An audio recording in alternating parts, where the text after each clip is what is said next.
Blog Talk Radio.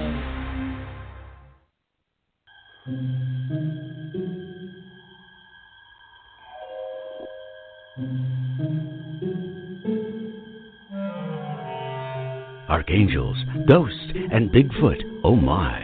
It's just another night for Supernatural Girls. Real stories, real answers to life's biggest supernatural mysteries. And now for another exciting interview with paranormal experts from this world and others. Here's your host, paranormal researcher Patricia Baker, on the one, the only Supernatural Girls.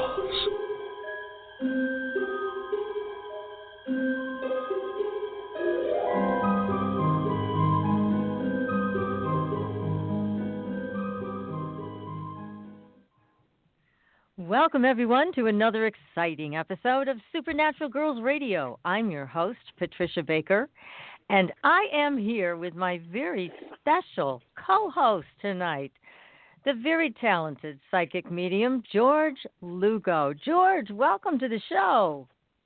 Thank you. Happy to be here. Well, I'm thrilled you're here, and just so everybody knows, PK had a death in the family. She had to take off for California for the funeral, but we decided that George could join the girls tonight, be one of us, and I can't think of a better co-host than you, George. So thank you so much for coming on the show with me tonight. We've got a very special guest. You're welcome. We are going to bring him on in a little while. His name is Reverend Lowell Smith, and he has written a new book called Growing Up Psychic, What Every Parent and Child Should Know About Psychic Sensitivity. Very important work, and we're going to really ask, we have so many questions for Lowell, so we're going to get going on that. But first, George, you and I, we've got to revisit the Observatory, New Mexico, because that is one wild story, and we're still looking for answers, are we not? It's definitely a hot spot right now, and it's being kept, hush-hush, and kind of sweep it under the carpet. But people are too smart these days, they're looking into it deeply, and they're trying to find the smoking gun, so to speak. But yeah, it's a wild card right now out there.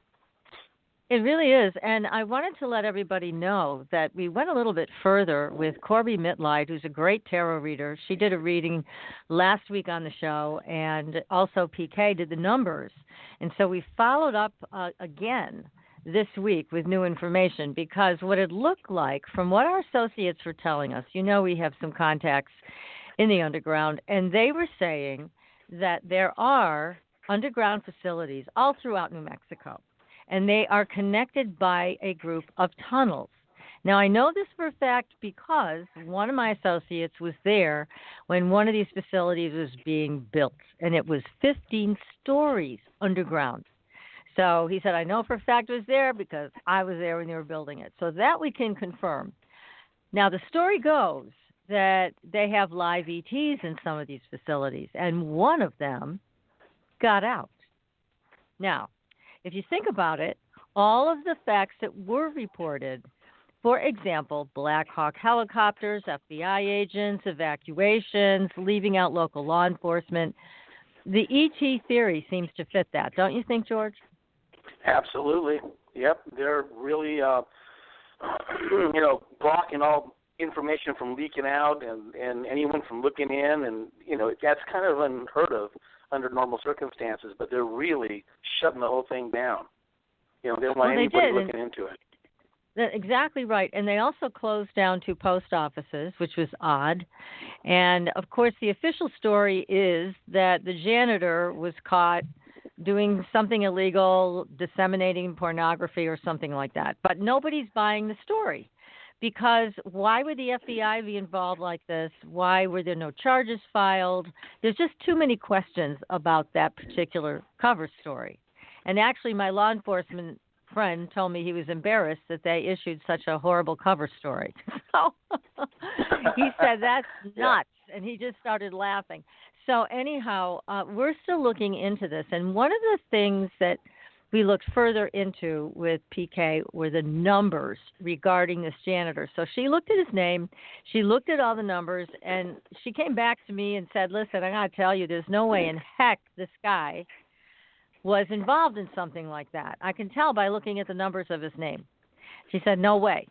So it doesn't fit from her perspective as a numerologist. Now, there's one other piece of information here that also doesn't make sense, and we don't even know for sure if it's connected, but it's about the Belgian tourist who was found dead at White Sands National Monument, half-mile from the trailhead. Now, it's been over 2 weeks, and they have not released his name. According to my law enforcement people, they said that's extremely odd. That is very unusual. And there's no cause of death given. Also very unusual. So I called up Corby, and I said, okay, Corby, take a look at this again. What do you think? And she said, what I see with this man who was dead, they found him unresponsive at night, and they brought him to the hospital. He died. She said, I see a wound on his chest or neck. But she said, you'll never hear the real story. And that's something that PK has said all along. She said the only thing you can trust is that they're going to lie about it. So that's as far as we've gotten. Now, George, I wanted to ask you, too, because I know you're a great and renowned psychic medium. Were you able to pick up anything at all on this Belgian tourist? Yeah, the thing that I got about that is that these wounds they're talking about, they're internal. They're not even exposed on the outside of the skin. I feel like something was ruptured on the inside. Like, can't leave any evidence in a sense. So they could, somebody or something, just he was in the way and just wrong place, wrong time, and ended it. So you may never find out. But I kind of feel that something was stopped within him, like ruptured within him. And so the open wound thing, I feel it's internal, not external. So interesting. Yeah. Yeah, very and he's being dissected and looked at and all that stuff. Poor guy, and his family doesn't know he's gone yet, or they probably suspect him because they haven't heard anything from him. But he was alone at the time, right? Is that correct? Yes, he was alone. So I just wondered if he ran into that ET or something of that nature, or he had some knowledge of it, and they had to take him out to shut him up, I guess. So it just kind of feels that way to me. Yeah. Yeah, that's I agree with you. Very suspicious, and it could be either one of those things you just mentioned. He could have been a loose end. He might have visited the observatory earlier, and maybe he saw something that they didn't want him to see, and so he needed to be off. But that's a possibility, or the ET also might have been involved in some way. We don't know. I mean, not all ETs are friendly, and certainly if there was an ET that was captive, I can't imagine he was happy about it. So, leaving that facility, he could have encountered this person, and then off it went. But it's a very interesting situation, and I think people shouldn't turn away from it. We should keep looking at it and keep digging, because eventually we're going to find out the truth. And one of these days, I'll get a name. And when I have a name of the Belgian tourist, George, I'm calling you up, and we're going to see if we can find him on the other side and get more information directly from him. But I know it's tough without a name. It's hard to get the vibration. Right. Well, that's not too much. You just kind of you just have to feel it out. Another thing I think is odd is that this ET left an odor behind. It just left this particular odor. That's unusual. And that's something you don't hear about because, media, you don't really smell anything on media. But when they say this ET left an odorous, thing behind him or permeated the facility with it, that's unusual. That's really unusual to me. It is. And also, and I'm glad you brought that up. Go ahead. Mm-hmm. Well, also the facility he was in, it's almost like catacombs underground, but they're big enough to use like a 45-foot semi. They go up and down. They go from station to station underground in these tunnels. I mean, it's huge and it's networked all over the place. I get the feeling that there's one stretch of it that's 49 miles exactly long. Wow. To reach the other end of it. My God, that's huge. It's very big, and so, and as far as being underground that deep, actually, it would be that deep. And just heaven, just think about it. I mean, all the things that could be down there. Wow. Besides, probably do reverse engineering on ships that they've got, It's funny. Arizona, Nevada, Utah, parts of California, they all have this attraction. I think there's such open spaces there, big open deserts and real clear for doing things. I remember living in Arizona, I saw things in the sky that I couldn't, figure out. Like things would fly over us at night and would black out the stars. But it usually was like a triangular shape. I remember it flying over, some friends of mine, they were having a barbecue in their backyard, and they invited me over, and they like to get up on the roof and stargaze. So we're all up there on the roof, and then all of a sudden the stars getting blocked out, and we're looking up, and there's this big black triangle flying right over the house, and that was right downtown Tucson. And, oh, my God. The funny thing about it is that we're looking up, and it looked like the end of, like a cigarette embers. Yeah. There was probably 6 of them underneath this black thing, but you could barely see them, and you can kind of see the heat waves. And it flew over the house. I don't know how high up it was. It was enormous. It covered the entire house and blacked out the stars. And we all saw it at the same time, and everybody got real quiet. And they're saying, did you just see what and yeah, we just didn't get over it. But they're around. They're all over the place. Well, they are. They run silent. And I can see where it's become extremely difficult for the government to continue to tell these tales so that they don't exist and we're all crazy. That just doesn't fly anymore. But again, I think we should keep digging. And if anybody in our audience has anything to share about this, please feel free to send us an email. You can find me on supernaturalgirls.com. My email's there. You can also call the show tonight. It's 563-999-3539, 563-999-3539. I'll continue to report on this, and I expect to have more information next week. So we'll see what else we can find. But it is one heck of a story.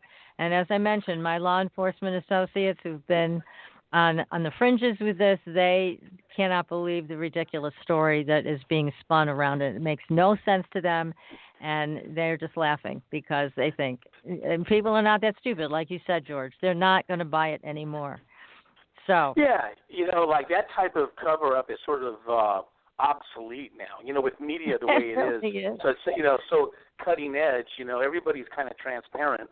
So they'll find out. They'll find out what's going on, and you'll get a spin on it probably, but you'll get closer to the truth. Well, yeah, and as PK said, come October, which is right around the corner, things are going to start coming out, whether they want them to or not. So we have to keep our eyes and ears open and be able to sort through all of it. We certainly know they exist. And get ready. Get ready. Get ready. Right. Be open-minded. Yeah, be open-minded about a lot of this. So that's right. It's time to open up. Hopefully we won't have any visitors like Men in Black tomorrow, or have black helicopters flying over our house because we're talking about this. Now, Lowell, are you sure you want to be here? Anyway, no, it's okay. It's okay. Yeah, well, if we disappear, everybody, you'll know why. So it's not because we wanted to disappear. Right. So anyway, well, we've got a great guest tonight. Now, this is a topic we have not covered on our show, George. This is the first time we're really talking about this in depth, and we're talking about it with Reverend Lowell Smith, and he's a gifted intuitive who helps others gain valuable insights into life's purpose, career options, talents, relationships, health, and medical conditions, finances, all the top ones, personal issues, and belief systems.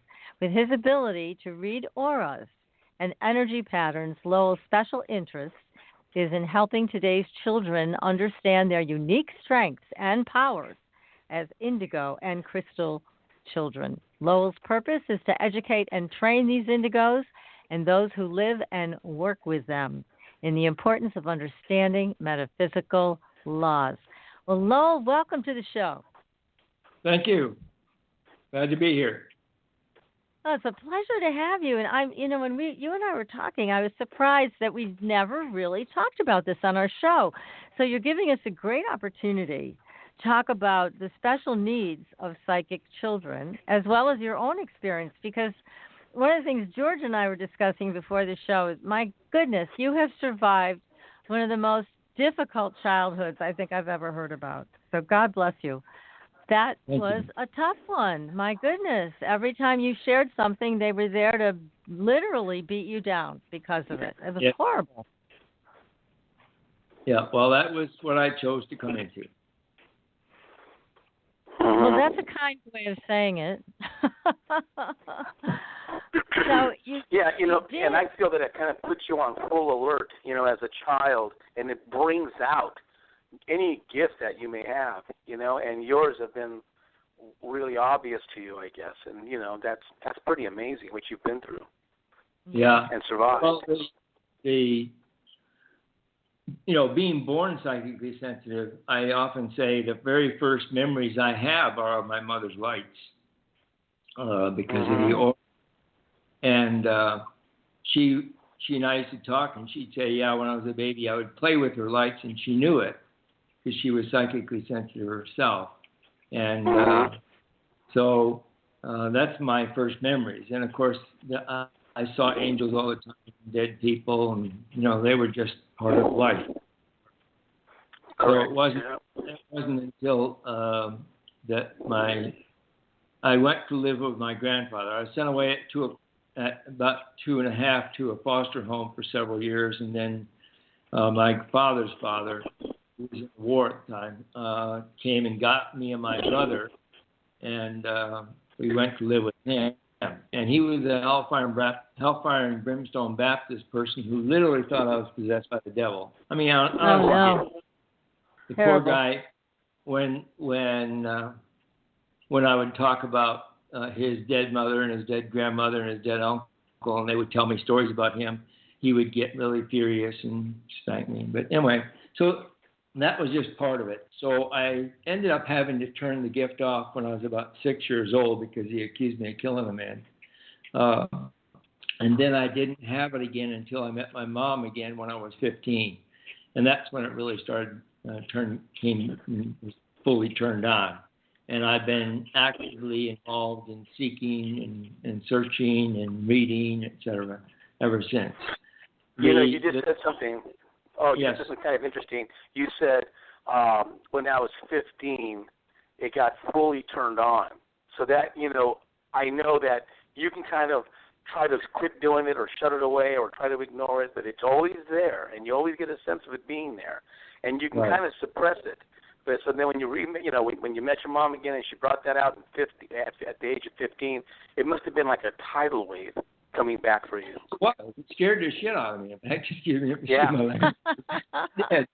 because absolutely. I was seeing all kinds of things that I didn't understand, and she would gently talk me through them, and so I, became very familiar with what that whole domain, and I began, as some people say, walking in both worlds simultaneously. Yes. Well, in your book, too, one of the things that I thought was so interesting, Lowell, is that you have the ability to see into many realms. So it's for you, it's not just the angelic realm. It's not just the fairy and little people realm. It's not just the people that have passed over. But you have the ability to see into all these realms as you've had them since being a child. So that's quite a remarkable gift that you have. So I can see where you want to help other children with this who may have all of what you have or maybe one piece of it. So it's really great work that you're involved in. Well, I started the Indigos and Sensitive support group in Fairfax, Virginia Unity Church back in the late 90s, shortly after the Indigo Children book came out, because one of my students in my Search for God study group had 2 children that were Indigos, and she wanted to create a forum that would allow them to experience their own sensitivities, etc. So, I began lecturing on Indigos and psychically sensitive kids and stuff like that. And I ran that for like 13 years before I moved out here to Arizona full-time in 2017. But let me talk a little bit about the New Age kids. In 1972, I had moved to Virginia, and was involved in an ARE Search for God study group. And two of my friends had two girls, and she was pregnant with a third. And when that third child was born, that child's energy pattern was different than any I had seen up until that time. And when I say energy pattern, I see auras as palettes of energy that are constantly moving and changing as the person's thinking process changes, etc. I don't see the 7 layers that people talk about. I can distinguish that, but to me it's more in terms of how they play together. And that's what I call it. And what I noticed in this child is hers was different. And I was told by my spirit guides, because I'm in constant contact with them, that this was a new pattern that I needed to pay attention to. And as she grew, she was very psychically sensitive. She was 2 years old, and she's telling her mom who her previous mother was and where she lived and stuff like that. And when she talked to me, she mostly asked me questions about heaven. Do you remember heaven? And so it was a delight to talk to her. And but she had a very defiant kind of energy. Well, I just called that pattern a New Age kid. I felt, well, here's my two friends who are very spiritually aware. It'd be natural that they would draw that kind of energy person to themselves. But then some of my friends who in my neighborhood who I knew who were not spiritually aware began having those kinds of kids as well. And I began noticing that. And then many of my spiritually oriented people still had kids that didn't have that pattern. So I knew it was different. I get that confirmation. And as I said, I just started calling them New Age kids. And it wasn't until 1998 when Carolyn Tober wrote the book Indigo Children, The New Kids Have Arrived, and I began reading it and realizing what she was describing and what Nancy Ann Tappy, who coined the term Indigo Children, were writing about. And that was very much like what I had been seeing. And I actually had the opportunity when I did an Indigos workshop at Unity of Fairfax. One of the participants was a person who was a personal friend of Nancy Ann Tappy. And she began questioning me when I saw them and all that good stuff. And it turned out it corresponded very directly with what Nancy had observed. So she had Nancy as a guest a few weeks later, and I was invited, me and another friend were invited to participate. And Nancy and I had a really nice conversation. Well, Nancy was someone who had a condition called synesthesia, which is the ability to see auras with her physical eyes. And there's a book called The Man Who Tastes Shapes. And it's a synesthetic process where the brain processes, he didn't taste sweet and sour, etc. He tasted cubes and squares and stuff like that. Well, her sense was she had a psychic sense of what the aura was, but she also had this synesthetic sight. And she wrote a whole book on your color patterns or whatever. Now, when she was referring to the indigo as the color of the aura, whereas when I look, it's the shape and the pattern of how the lights play together. Yes, there's a lot of indigo in that aura pattern, but it's not just that it's an all indigo aura pattern. There's still purples and blues and oranges and things like that. Mm-hmm. And in 1980 something, I met a lady who had two children, one of the 5-year-old who was an indigo. He was clearly an indigo. But her youngest son, who was about 3 at the time, was a very softer energy. And I just began calling it a softer New Age kid. This kid, one of his first questions or statements to me was, "Boy, you have beautiful lights," or pretty lights, I think is what he put it. And I knew he could see, because I can see when other kids can see and other people can see energy patterns. And I can see when they can't see them, but they can sense them. I have that ability to distinguish that. So what I do with kids these days is I help them understand what they are seeing is real. It may not be in the physical domain, but it is real. It's real for them, and they're aware of it. And I try to help them distinguish what those colors and patterns mean and how to interpret it, how not to be afraid of it, how not to be considered weird, because I'm weird and I know that. But I'm also a fully trained electrical engineer and nuclear physicist with 2 master's degrees. So I'm very scientifically oriented. My scientific bent, though, does not tell me what I'm seeing is not real. It tells me, in fact, it simply means that we don't have an ability, scientifically wise, to measure or understand it. We're beginning to get that more and more. But so these new age kids, these kids coming in, the Indigos started coming in the early 70s. I saw my first one in 72. They're still coming in, but the pattern is changed. The pattern is evolving. Like one of the things I'm noticing is a lot of the Indigos have a lot of crystalline characteristics as well. And the crystalline energy is the softer New Age kids. That was coined by Doreen Virtue. So I use the term Indigos and Crystals because that's the term that Carolyn Tober used, and that's the term that basically the industry uses today. So I refer to that way. But it's a softer indigo energy, yet there's indigo characteristics. That is, crystals, I like to say indigos are like bowls in a china closet. They go through their purpose is to break up the paradigm of a society. Their purpose is not to straighten it out. The purpose is simply to break it up. The crystals came in they go through and they break things up, but they don't destroy things in the process. And they repair things, etc. So that's interesting. That's the combination of energies that I see in kids, just as a story.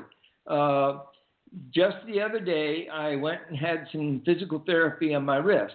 And the young lady that's doing physical therapy, I'm seeing her aura pattern. I'm seeing what she's doing. She's being very methodical and all that. And I said, boy, you're very, very sensitive to energies. I said, not only you actually see the energies, you sense them more than you see them, but you actually see the energies. And she looked strangely at me, and I said, yeah, and I showed her my website. She was very, very interested. So I am be working with her a little bit more to help her understand how best to utilize that in the field that she's in. Excuse me. And that's my purpose. It's interesting that you've categorized them in 2 different ways, Lowell. And you also describe the indigo children as having a defiance about them. So that goes along with what you're saying about the bull in the china shop. Now, is there a third category, or it's just indigo and crystal children? No, there's actually more than just the 3. I had identified indigos, crystals, and star children. And the star children didn't start coming in until the 2000s. The very first star child I saw was about a 3-year-old. And the energy pattern, again, was different even than the indigos and crystals. It was a much stronger energy pattern. It was a much more, I'll call it spiritually connected energy pattern.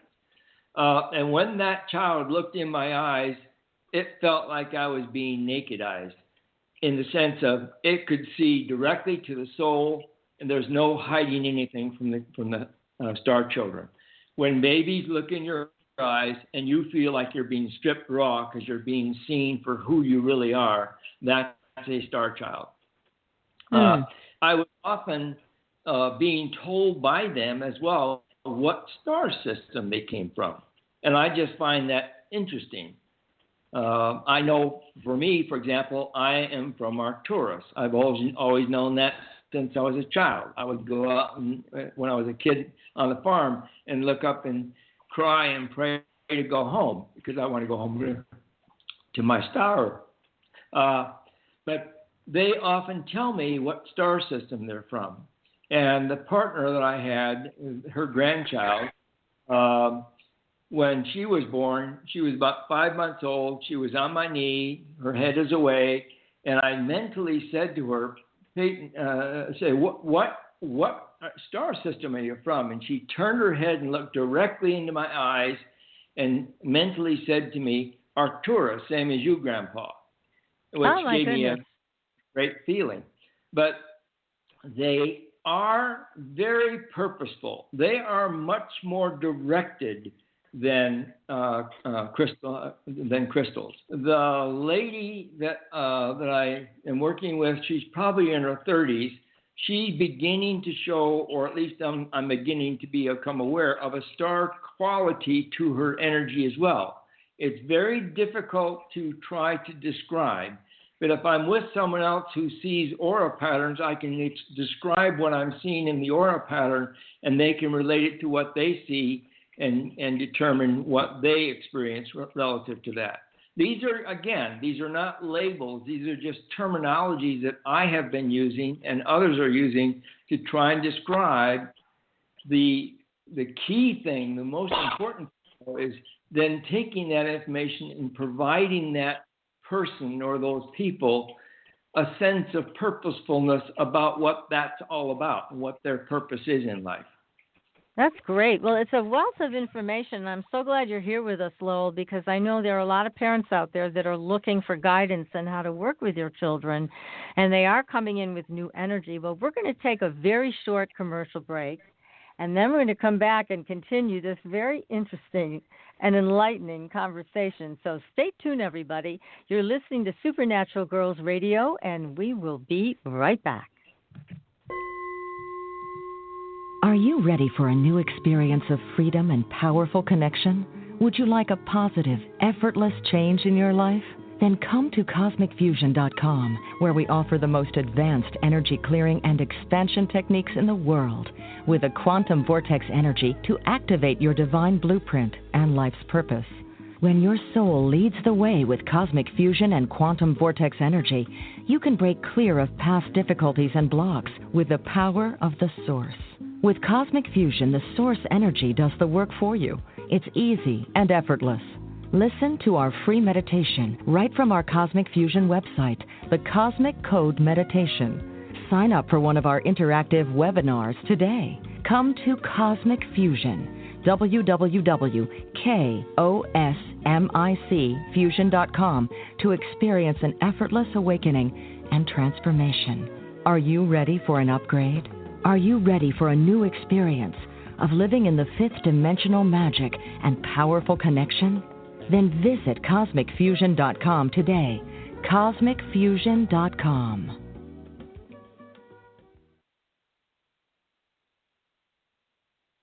Your property tax bill. Have you seen it lately? It's frightening. Your property taxes are going up while your home value is going down. It's time to fight back and win. For the real truth about the property tax system, get attorney Pat Quintilian's book, Are You Getting Screwed on Your Property Taxes? How to Find Out and How to Fix It. Attorney Quintilian answers all your questions and gives you the facts you need to fight a property tax bill that is spiraling out of control. You'll also read about what happens to property owners who don't check their property records, only to find out too late they're taxed on square footage, fixtures, and even buildings that they don't own. Is this happening to you? Learn your rights. Buy attorney Pat Quintilian's book today. Are You Getting Screwed on Your Property Taxes? How to Find Out and How to Fix It. Available on Amazon.com. Astridian is a family of cosmetic products with 98% pure ionized minerals. We combine our science with a blend of essential oils to nourish and take care of your skin's health. How does it work? All Astridian products contain the proprietary redox technology, having the capability of simulating an ionic zinc-copper superoxide dismutase effect. This free radical scavenger currently in your body has been diminished by toxins and the daily stresses of life. It is a perfectly balanced mineral complex that all $200 an hour dermatologists, their professors, and ancient history have proven. Redox technology is a process of reducing the skin's oxidation by transferring electrons from a radical state to a stress-free normal condition.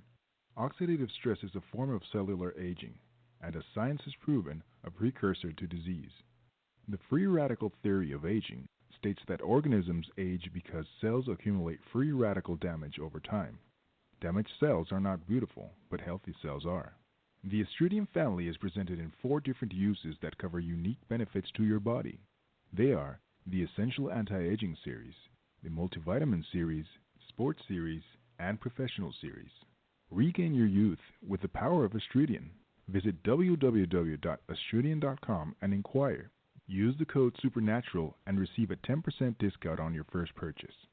Astridian, the beauty of being healthy. Welcome back, everyone, to Supernatural Girls Radio. I'm your host, Patricia Baker, and I'm here with my very special co-host. It is the psychic medium renowned George Lugo. And George, again, I can't thank you enough for being here with us tonight. It's so much fun to have you on air with us. It's great. Thank you for having me. My pleasure. I'm really enjoying this. Oh, good. Well, our guest tonight is also terrific, and his name is Reverend Lowell Smith. He is the author of a fascinating book called Growing Up Psychic, What Every Parent and Child Should Know About Psychic Sensitivity. So, Lowell, we were just talking about the different terminologies that you have used to describe the different types of kids that you've been seeing. But let me ask you, when you go to work with these children and their parents, now, you grew up in a different era. We also did, George and I. But certainly, things have gotten a little more tolerant today, we hope. So do you find that children and their psychic abilities are more accepted today? Yes, very much so. In fact, that's good news. When I'm in the store, I will see these little kids. And I was in Costco back in Virginia. And this little, probably about 3-year-old, the mother was in line ahead of me, and he was hiding around her leg and looking at me, and I was talking to him telepathically. And I said, yeah, my lights are different. Because one of the things that I experience with very young children, they will look at me, and George, you may have a similar kind of experience, and they have this wonderment in their eyes. They're not sure. And what it is, first of all children are born psychically sensitive, and they don't turn it on typically until about age 6 or 7. So as small children, they are psychically sensitive. They don't understand it necessarily, but they're very psychically sensitive. And our aura pattern, those of us who are very psychically sensitive and utilize it and develop it, our aura pattern is different than everybody else's. And it fascinates them. They know what they're looking at, but they're not sure what it means. And I just laughed, and I smiled at her, and I said, he sees my aura, and it's different. And she says, he talks about auras all the time. And I said, yeah, he's very, kids are all psychically sensitive, et cetera. And then as they were leaving, he turned around and smiled and waved at me. Because so that's the kind of little stuff that you can do, people like myself can do to help them understand it's okay for what they're sensing. And most parents, from my experience, are sort of open to that. Some are not, but you just have to gauge that based upon what you see in their aura pattern as well. Right. That's right. So well, true, this is great. A great help, I think, and thank goodness things are much more tolerant today for children who have this great psychic ability and intuition, so they don't get squashed like you did, like I did. George, I think you were lucky. You had a mother who really encouraged you, right? Yeah, she was just trying to figure it out because all these things were happening, and she was just, she felt kind of helpless. Like the only thing that came out in those days was just starting to talk about ESP, and that's about as far as it went. Outside of that, it was all, devil worship and, you're possessed and things like that, So it was really dark ages, so to speak. And that wasn't that long ago. We've come a long ways in a pretty short time. That's terrific. So. Now, also, Lowell, when you encounter psychic children and their parents, do you instruct them about maybe not sharing this with everybody? Because some people are not tolerant, even today. Okay. Here's what I do. I look at the aura pattern of the parents. I look at the aura pattern of the children. And I do a telepathic communication to the essence of who they are. And I ask my guides, what is the most appropriate manner for me to communicate information or not? Sometimes I don't say anything. Sometimes I just smile and wave or whatever. But when I'm drawn and told to, I will reach out and talk to them about their kid's sensitivity, their own sensitivity, because oftentimes I will see parents who are sensitive who've turned it off, yet they know what's going on with their child is somewhat what they experienced, but they don't know how to deal with it. And so I talk with them. Sometimes it's a 2-minute conversation. Sometimes it's longer than that. Particularly when I'm in an airport or something like that, I will talk to them. George, you'll find this interesting. The ones that I found the most interesting were the very first one I experienced was I was at the mall in Washington, D.C., and I was walking down by the reflecting pool, and up on the pathway was a mother standing next to a little baby next to a stroller. And the father was walking toward the Vietnam Wall at that point. He was maybe 50 yards away. And all of a sudden I hear in my head, how do you make this thing work? How do you make this thing work? And the baby started jumping up and down. And the mother began panicking. And the father came running back. And the baby was asking me, how do I make this body work? Because it was a newbie. She had never been earth plane before.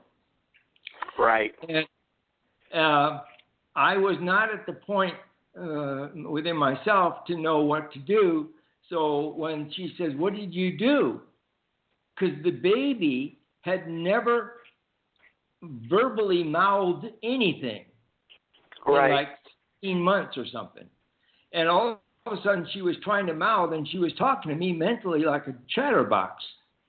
But I couldn't say that to them. So I said, baby, just love me. And that's the way I left it. But it was a fascinating experience.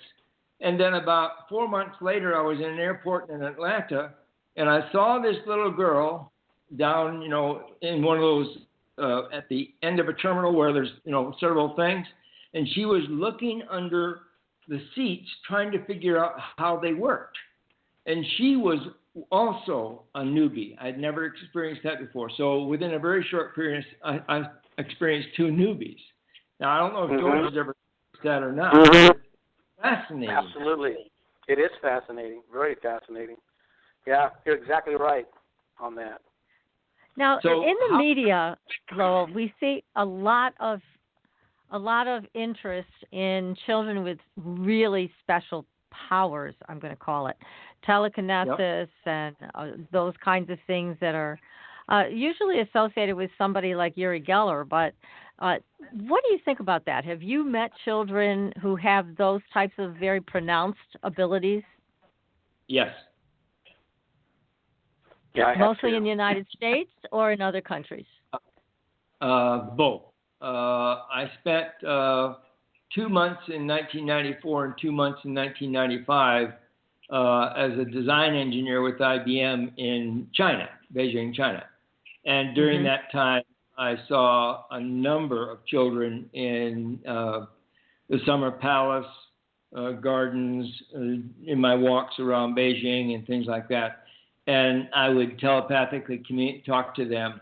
And this one about 3-year-old child was playing with a ball and making it float and pushing it up in the air and making it come down slowly, not at regular rate, etc.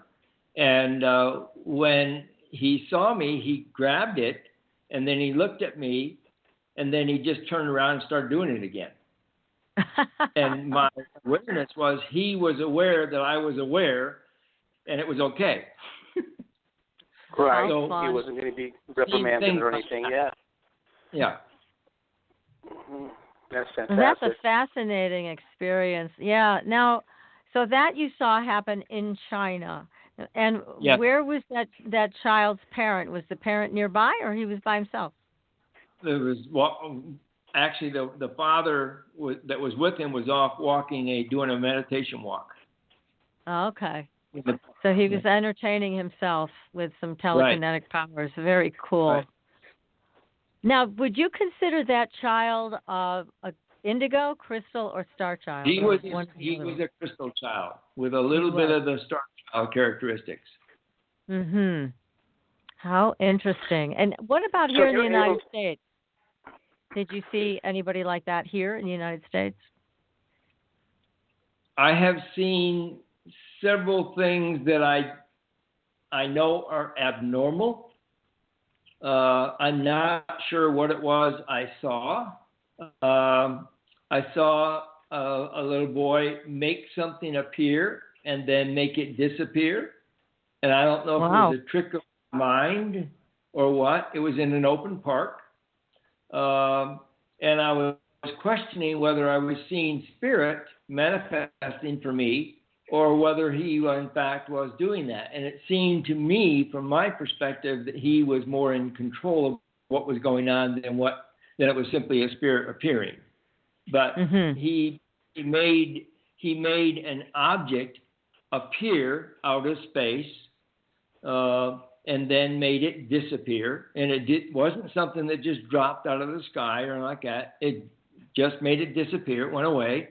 And then there was a spirit, from my perspective. It looked like a spirit that made itself manifest so that people could see it, essentially. And I'm not sure if it was just me that saw it and this kid saw it or what. But then it simply, I'll call it dissipated. You know, like Scotty says, beam me up and et cetera, and you see that thing? Right. It just dissipated like that. So amazing. That is a phenomena that I experienced. And as my engineering mind says, I'm not sure what I exactly saw. It's not normal, but I can't actually validate what it was from a scientific perspective. Sure. Well, that's so amazing. So how old do you think that child was? Are we talking about a child under the age of 10? About 8 years of age. 8 years, yeah. Wow. So that is Lowell, just amazing. I have a question for you. I have a question, Lowell. Yeah. I have a question for you. You're an electrical engineer, right? Correct. So you have a somewhat a scientific mind of how things work, all that stuff. Did you find yourself gravitating towards that as a kid because of what you did in the natural world? These gifts or abilities. So you kind of gravitate towards science to try to figure it out, sort of. Have that kind of a thing? No. No. Okay.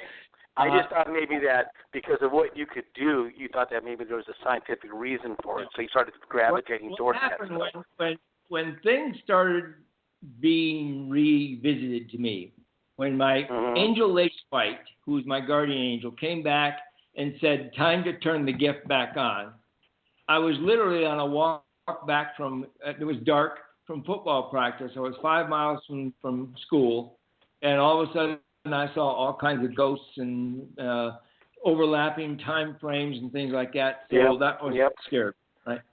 How I became an engineer is really an odd story because my first wife was the one that actually encouraged me that I wasn't dumb because I was told I was stupid all my life. And it was only when she started encouraging me and I said, well, she asked me what I'd like to do. I said I could either be an engineer or a pilot. And I always wanted to fly, but again, my dad told me I was too stupid to do that, so I never did try. And when I found out that I couldn't become a pilot in the time frame I needed to be, I was 23 at the time. You had to have 2 years college education or the equivalent, plus a pilot's license with an instrument rating. I knew I couldn't do that in that time frame, and she was at Delaware at the time, University of Delaware, so I went to Delaware. I remember getting admitted, thinking I wouldn't make it, et cetera.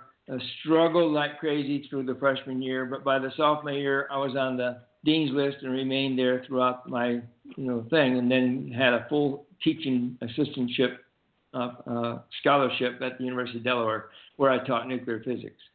Wow. That's how I became an engineer.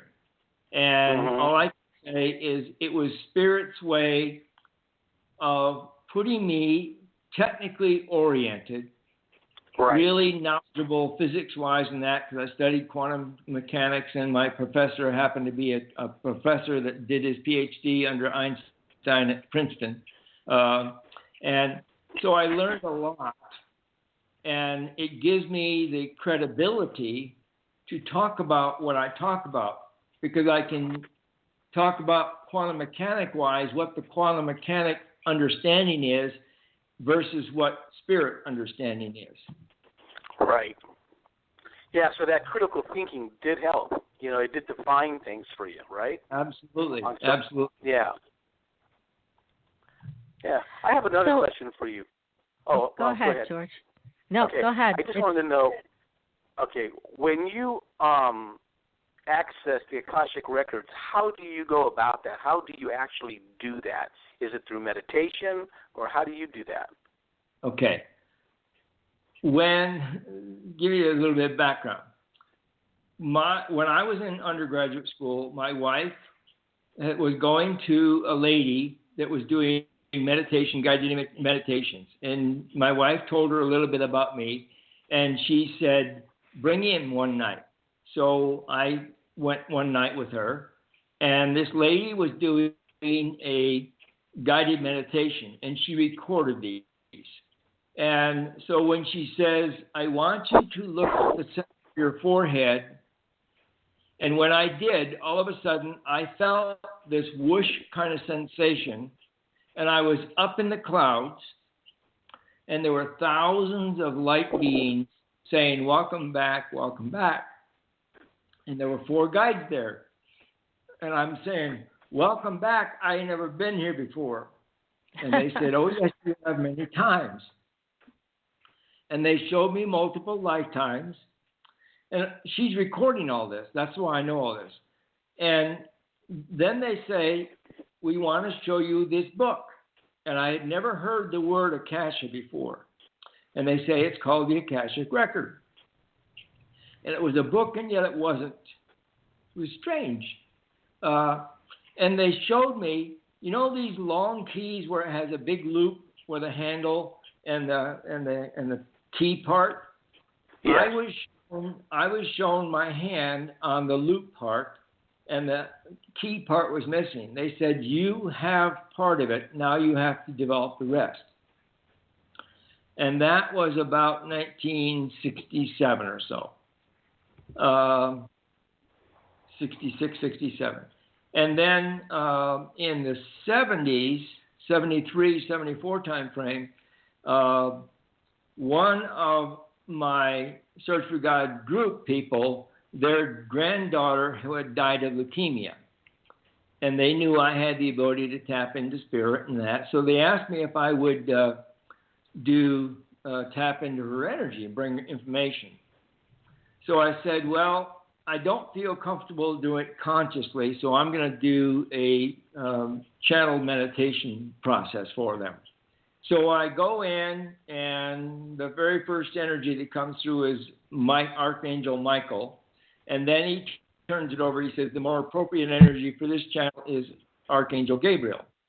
And Archangel Gabriel came through, and then I communicated about their granddaughter, described why she died, why she came in, and it said that this mark that she had was a special mark, a special birthmark that she had, and that there would be, she would come back to the family, but through a different daughter. And they said, we only have one daughter who's capable of being pregnant. The other daughter isn't. So Spirit says, and that she would have the same mark, etc. So about 6 months later, and at that time, when I came out of that meditation, I was told that I had full access to the Akashic Record, and was shown that I had a full key. So I can consciously access those records at any time now.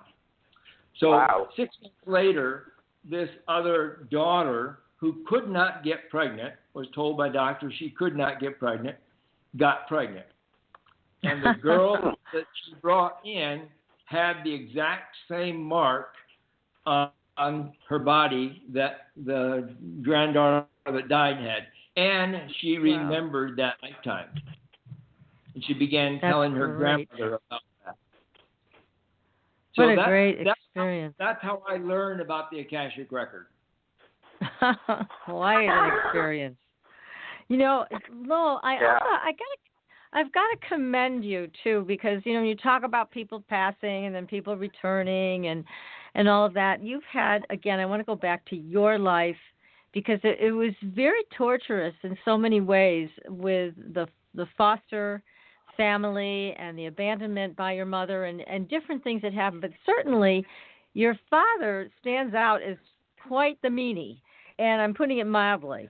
But yet when he died, you said a beautiful prayer at the funeral, and you released your connection with him. And I thought it was just really moving to read that part in your book, that you knew you wanted to put an end to it, but you did it so gracefully. So it's, again, I want to encourage people to get your book and read it, because that prayer that you offered is in it. But what was it that led you to be so generous and open-hearted with your father, who was certainly not that way with you?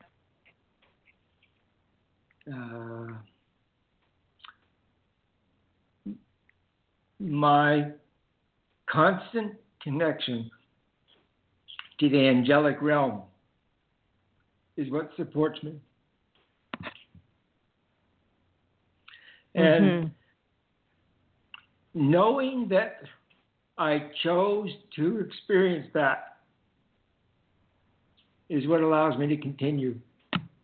Because, as I say, my purpose is to be a channel of blessing to everyone I meet day by day. That's what I strive for. Well, you certainly are doing that. You really are, and you're doing a great job with it. But I was so impressed, especially with that part of the book, because, I mean, I had a very cruel stepfather. He was not to the extent of yours, but pretty close. And, you know, I always listen to people who say you have to forgive and you have to let go. And I'm like, yeah, that's easy for you to say when you haven't lived through the types of things that you've lived through, Lowell, and I have. But certainly you've mastered that. You've mastered that completely. And what a wonderful thing to teach other people, because you've lived it. Well, one of the things I tell people, how could I teach you that which I personally have not experienced? Right. Exactly. Yep. That's right. Absolutely true. You know, I always used to say when I was a therapist, I can only take you as deep as I've gone myself. So it's the same kind of thing. But certainly you have so much to offer to people. I want to make sure people know how to get a hold of you, too. And your website is reflectionsinlight.org. Correct. Again, that is reflectionsinlight.org. And the name of the book, again, is Growing Up Psychic, What Every Parent and Child Should Know About Psychic Sensitivity. So, again, you've just started talking a little bit about the angelic realm. Now, you call on Archangel Michael, but clearly you have relationships with the whole realm. Are there any other angels that you want to tell us about that you've worked with that have helped you to create miracles in people's lives? Well, there's several years ago, when I was channeling Archangel Gabriel. At one point, I was doing a year-end channeling for my groups. And at one point it said the channel will no longer use Gabriel, but will use what they refer to as the Council of Archangelic Energies. And it is literally a council of all 15 archangelic energies. Gabriel, Haniel, Azrael, Ariel, Uriel, all of them.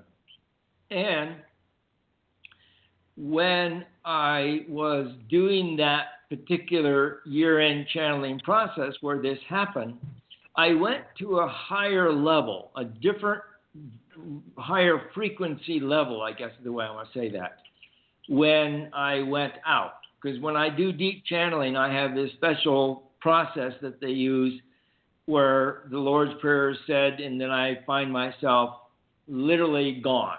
I don't consciously remember anything until I review the transcript or listen to the recording.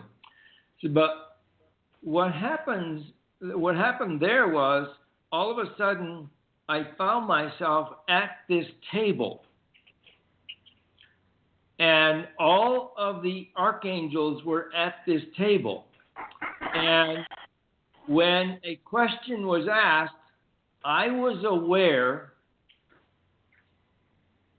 of an answer coming from multiple archangels simultaneously, yet it would come out of my mouth as a particular phrase or statement. Mm-hmm. And to me, it was just fascinating. I'd never experienced that before. So my work with the angelic realm is they are, I want to say, on call in some respect. When I was recently told about 6 years ago that, and I've always said, archangels are not our guardian angels. And I stand by that statement. Yet, I was shown and told that if it were not for Archangel Michael, Archangel Gabriel, and Archangel Haniel being part of those that protected me when I was young, I would not have survived. Mm-hmm. Yeah, that's for sure. Yeah, I believe that completely. So you've had a lot of guidance, and now you talk about this. It's very interesting to me because it sounds a lot like Edgar Cayce, the sleeping prophet, that you go out completely. Yeah, so you're very akin to him, and he was certainly an amazing man that healed a lot of people with information that he received from these other realms. Now, you also have the ability to help people understand the source of their own health problems. How do you do that? How do you see? You see with your eyes, but you can't describe to me how you see with your eyes. Right. So it's hard for me to describe to you how I do that. I look at a body. I do a body scan. Well, I'll give you an example. When I was tested by the ARE for being an ARE certified psychic, Henry Reed sent me 3 sealed envelopes in another envelope, labeled 1, 2, and 3. In there was a card where he had written out a question. My job was to read the question telepathically, write my answer, record my answer on a tape recorder of that question. And then after I had done all 3, then I could open up the envelope and see what the question was, and then if I had additional information. Well, 2 of the questions I read exactly perfectly. The other one question, I was aware that the question that he wanted to ask, he did not ask, but he asked this other question. So in my response, I said, this is the question that you asked, but that's not the question you originally intended. And when I got my results back from him, his only comment was, well, you are right. I did want to ask the question that you answered, but the question I wrote, you also answered. So I was fine. But for Carol Ann Lieros, I started doing a reading for her because it was a phone reading, tape phone reading. And, I start my process, and she says, no, I want a medical intuitive reading. So, okay, let me refocus. And so what I do is I focus on that person's energy. And then I mentally go over their body, each of their systems, their endocrine gland system, their circulatory system, their skeletal system, their, all of their systems. And I just articulate what it is I experience and what I believe it means, and other information that I'm being shown by my spirit guides and angels and that. How do I do it? That's how I do it. Well, it sounds very comprehensive. Do you sometimes feel it within your own body before you tell them what it is? Yes. And I've learned, George, not to take it on, but simply experience it as an observation. Yes, exactly. That's right. That's one of your many talents. I mean, there's a lot that you offer to people, as I just said. And again, you have access to so many realms. Now, you talk in your book also about the fairy realm, the little people. Are you still able to access that realm? Oh, yeah. That's fun. George, you'll love this. I was writing my book, and I was writing about the fairies, and in the house I had at that time, in the backyard, it was in May, the ocotillos were in full bloom, and they have a beautiful long orange flower. And I saw this fairy that was like dragonfly-like thing, about 6 inches long. And it was not humanoid and yet somewhat kind of thing. And I was telepathically communicating with it, and I asked, what is your purpose? He says, our purpose is to guide the fertilization process. So they influence the bees and stuff like that to do the pollination process to cause that process to happen. And when I was a little boy, I could see and the little people I used to play with all the time. And I have lots of stories about that. You know, I do love that because I had the same experience. I just never told anybody.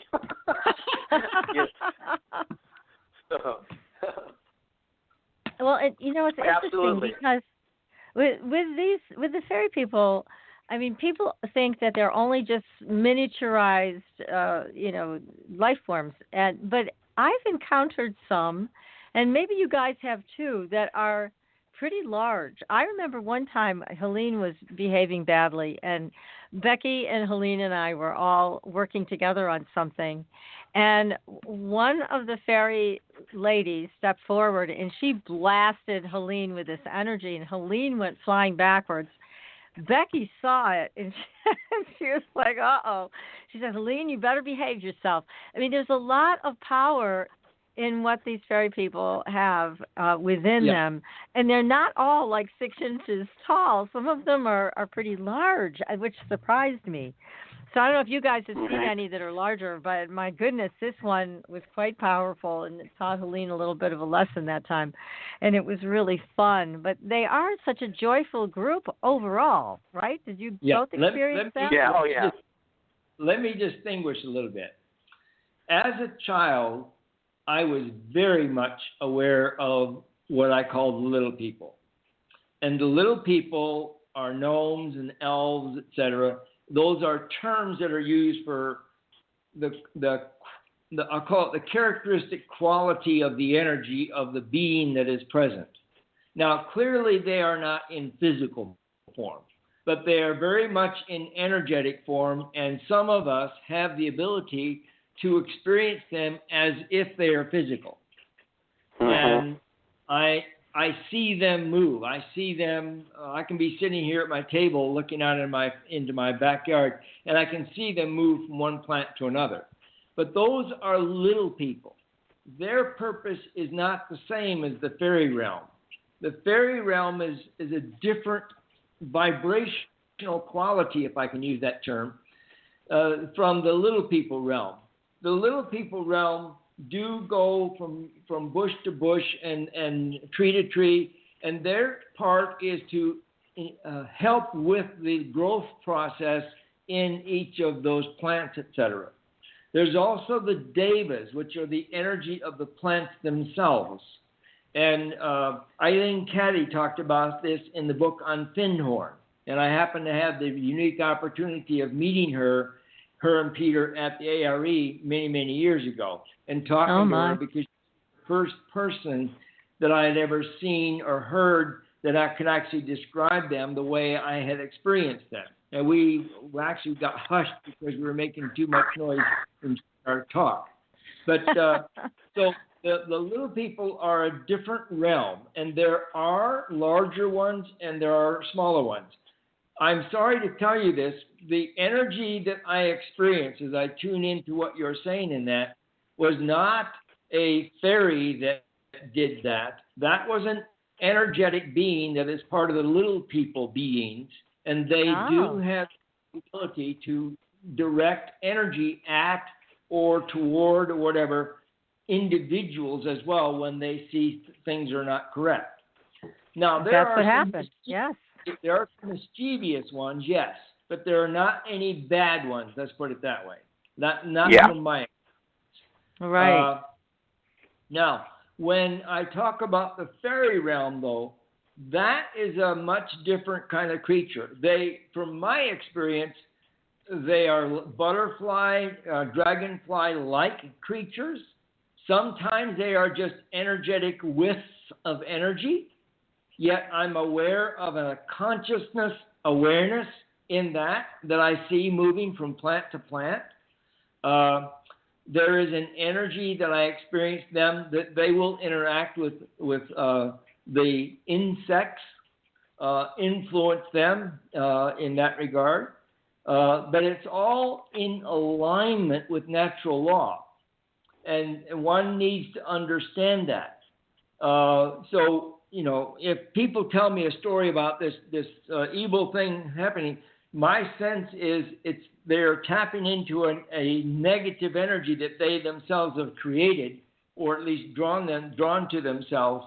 It is not a consciousness that is evil doing something. That's a personal opinion, but that's my experience as well. So I'll stop at that point. Yeah, that's terrific. I love your explanation of all of this and your personal experiences as well. Now, I know this is another thing you and George have in common, is you have both had experiences with UFOs. And how about you, Lowell, with aliens? Have you had personal experiences with ETs? I'm smiling and laughing because that was one of my mom's favorite things. She lived in the Detroit, Michigan area, actually Southgate, Michigan, and it's down near Willow Run. And she got me involved in ETs, and she was mentally communicating with them. Wow. And she was known in her community. She would go out at night and call them, and they would come. Lights would come that don't move like airplanes and things like that. Not actual ET ships, etc., that people could see. Although one time, and I tell this in my book, my sister and I were walking on Dick's Highway, and we saw a George Adamski-like UFO. And I say it that way because what he describes is pretty much what we saw. And it stopped and it hovered. People stopped on the highway and got out and looked. It wasn't just me and my sister. Lots of people saw this. 2 F-86s were scrambled. This was about 1956 time frame from Willow Run and actually buzzed it. And it just sat there, no sound per se, yet I could see and was aware of an energy around it. My sister was also psychically sensitive. She was aware of that as well. And she said, we got to run back and tell Mom. And I said, Mom already knows about this. And all of a sudden, when the jets passed the third time, it simply went off at an angle of about 45 degrees, immediately disappeared at a rate I can't even imagine what it was. And the newspaper next day reported that this sighting and Air Force or whatever was saying it was an illusion, but I knew it wasn't. Right. Yeah, exactly. So exactly. Now, what about, have you had any missing time, or have you been up in the ships, or have you just had the experience of seeing them while you're on the ground. Okay. I have had the experience, and my engineering mind kicks in here but I've had the experience of not missing time, but in a meditations multiple times, being telepathically astrally, finding myself in the inside of one. And I was fascinated by what I saw. And because when I came back, I drew out what I saw. And there's a friend of mine who I've become friends with, I should say, Dr. Claude Swanson here in Tucson, who is a PhD in the general relativity field. He went to MIT as a physicist and then went to Princeton and got his PhD in the general relativity group, the same as Dr. Price, my teacher. And for 30 plus years, he has been investigating all kinds of UFO, psychic kind of stuff. And he has a lot. He's written 2 books, one called Synchronized Universe and one called Life Force, I think it is. But I've worked with him in this regard, and he is very much connected to the ET field as well. So I don't know if that answers your question or not, or whether I'm yes, just rambling. It does, absolutely. I mean, it just seems like there's a very natural connection between powerful psychics and ETs. And as Dr. Andrew Puharich used to say, behind every great psychic is an ET. So that's why I asked you that question. And George, I know you have had experiences directly with the ETs, so that's why I had to ask you, Lowell. It's just what an exciting life you've had, and you continue to have, and you're helping so many people. Now, do you ever encounter parents where you see that they just don't know what to do with their psychic children and they're not open to this? How do you handle that? I force it. Basically say, the reality is, even though you can't see or sense what they are seeing or sensing, you need to understand it is real for them. And I can tell them things about what their children did or what their children said, etc., that blows them away, because how can I know that? Right? Yes. Right. I do not shy away from that. I used to be much more shy about that, but I do not shy away from it, because it is time for the awakening. What's happening right now throughout life? Things are being revealed that have been hidden for centuries, for years and centuries. Things are being exposed. There are things that are being exposed that people don't want to expose, but the energy of this time frame is an energy of exposure, and that's the purpose of the Indigos, the crystals, and the star children, and whatever combination energies there are. Their purpose is to make truth revealed, even when it's not wanted to be revealed. And if I may jump in for just a second on the New Mexico thing. Yes, please. You asked me before. I have not been following that, but as you were talking about that, the person that was taken out, that's the way I'll put it. Yes. Was taken out by the ET, not intentionally. Oh. The ET had an energetic pulse that disrupted that person's organism or organisms. And when he was discovered in this quasi-comatose state, they decided to implement the continuation of that process. Oh, my. Uh-huh. Well, isn't that fascinating? So it wasn't on purpose. No, it was a defensive thing. Like a scorpion stings you. It doesn't have anything against you. It's protecting itself.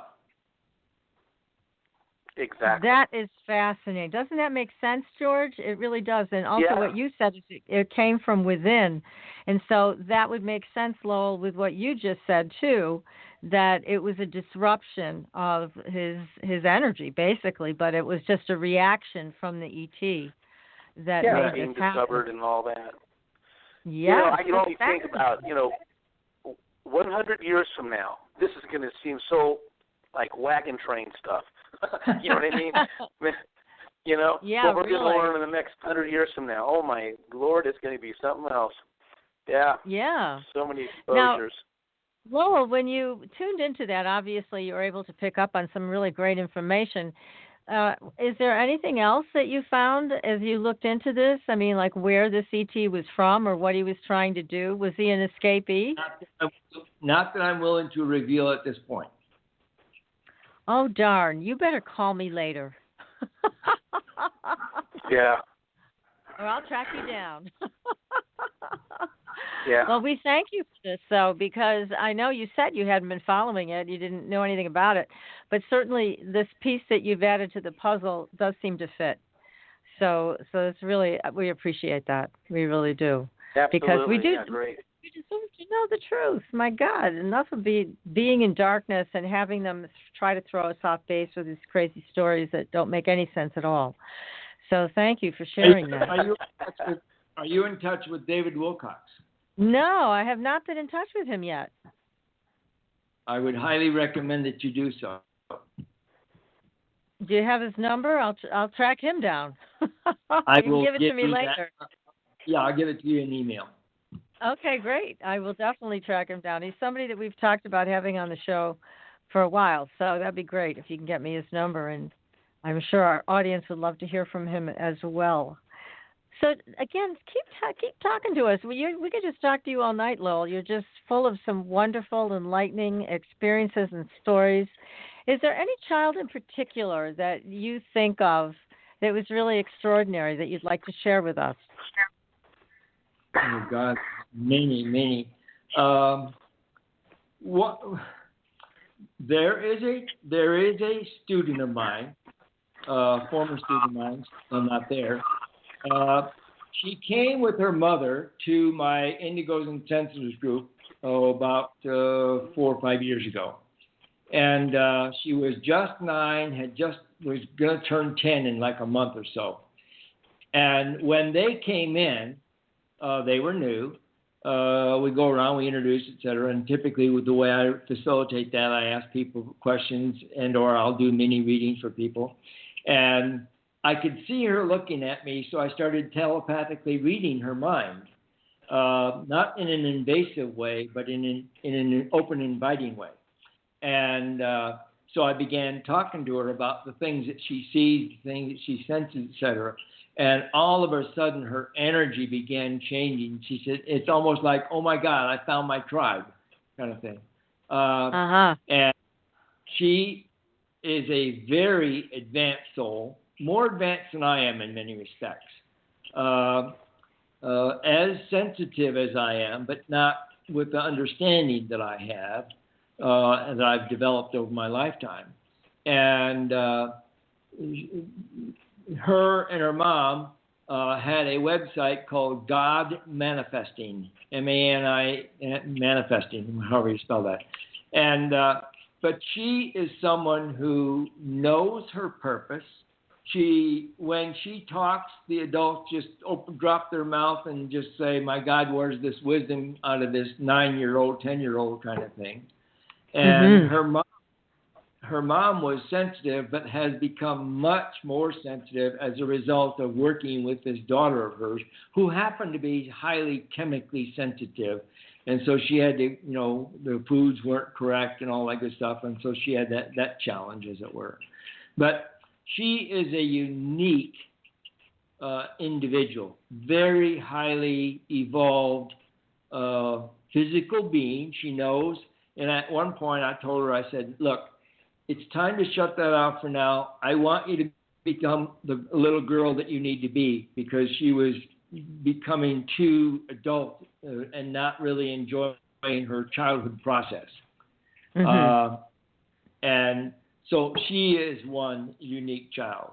There are quite a few children that I've taught in my Unity classes over time where I knew that they were sensitive, but I didn't talk to them in terms of their psychic sensitivity. I talked to them in terms of their connection to spirit, their connection to the divine.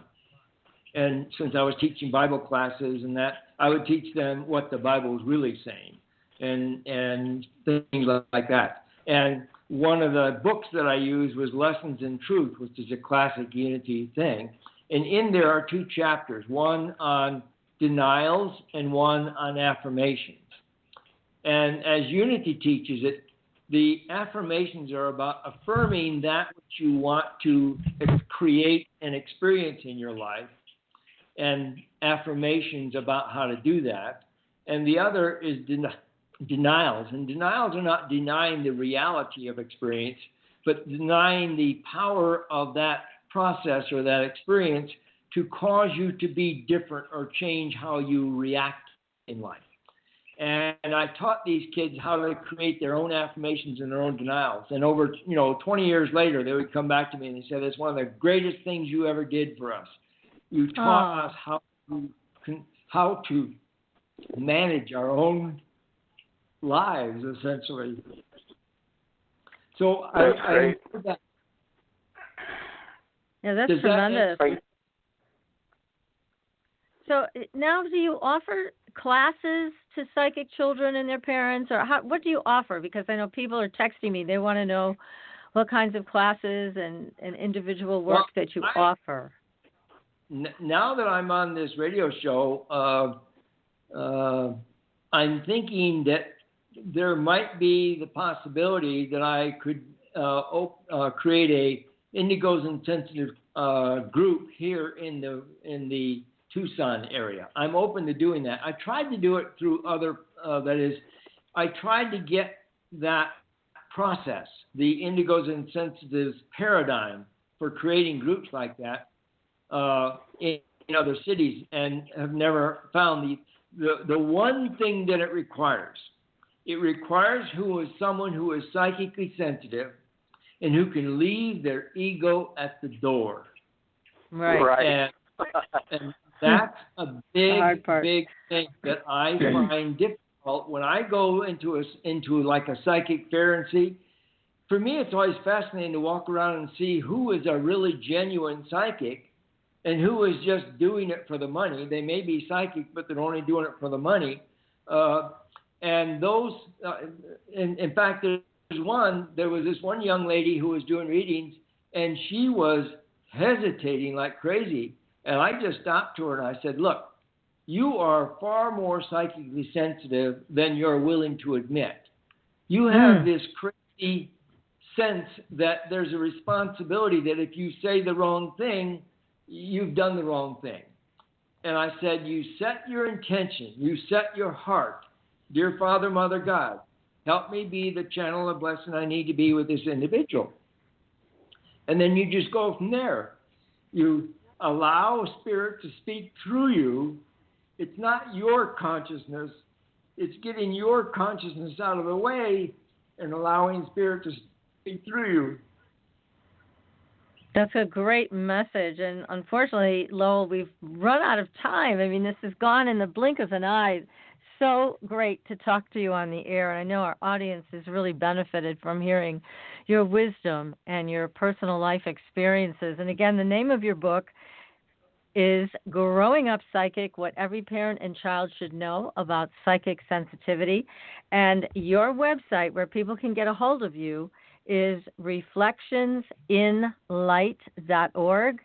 And if you want to become a part of an Indigo group or Star Child group or Crystal Child group with Lowell, be sure to get a hold of him, and maybe PK can help you with that, Lowell.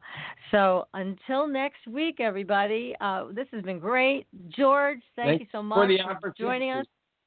Yeah, this has been so much fun, Lowell. you guys. You're all heart, man. Thank you. Yeah, this has been great. So next week we're starting Spooky October, and we're kicking it off with a Hollywood Ghost Hunter. Don't miss it. We'll see you on the Blue Highway, everybody. Good night. Good night. Good night. Thanks for listening. Tune in next week for another radio adventure with Supernatural Girls.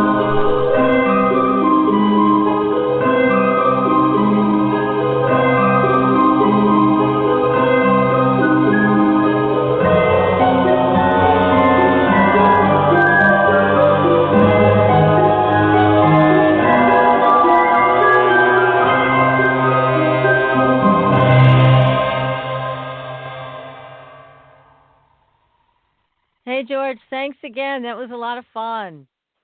Yeah, and is Lowell still on? No, he Still just there, dropped Lowell? off. He just okay. dropped. Okay, thank you. Sorry about the coughing. Every time I go to breathe, I want to start coughing, and it's like, oh my God, I got to shut up. Oh, you Don't poor say anything. thing. No, I So, know that happens sometimes, but I just wanted you to know because it came across pretty loud, so I just wanted you to know about it so you could cover your mouthpiece. Was that second half better? Because I was trying to. Oh yeah, I didn't hear anything. Oh, okay. Because yeah. I put the phone down every time, and man, it was just catching me off guard. So, what did you think of this guy?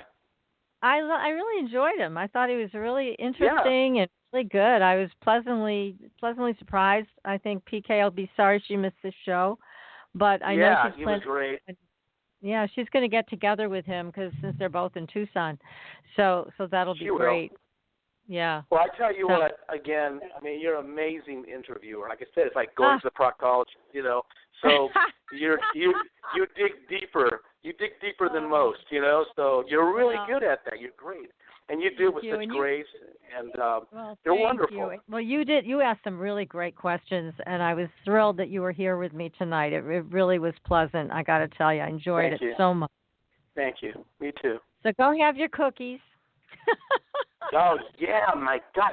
I've already tried a little bit of everything, and they're absolutely fantastic. So, yeah, great company. Oh, man, thank you so much. Serafina jumped into it before I did. I said, can I have a bite, please? And she's like, not this. I said, oh, yeah, come on. We got to share. So, anyway, thank you so much. And she thanks you, too. Welcome. So.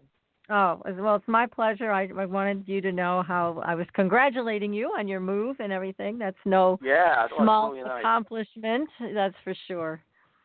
Yeah, thank you. Well, look, thank you so much. Thank you, George. And keep in touch, okay? We got to get together with Kai Mugi, the guy from Germany. I got to send you information on him. You will love him. He is amazing. Very powerful physical medium. So I'll send you some stuff on him. And he's on Facebook. You can become a friend of his on Facebook, and I highly recommend that you do. You'll be able to see his apports and the stuff that he's doing. It's really groundbreaking. Okay, that sounds great. Hey, what happened to the tax book lady? What's her name? The Mighty Quinn? The Mighty Quinn? The Mighty Quinn. I thought I told you. Yeah, her sister has cancer, so she's taking care of her. Oh, I see. Okay. Yeah, so that's distracting her from doing anything right now, but hopefully she'll join us at some point. God, man, there are so many people that I know right now that are dying from that, I know. It's awful. It's just awful. Terrible. Yeah. You better take care of yourself, too, that cough. I'm a little worried about you. Oh, yeah.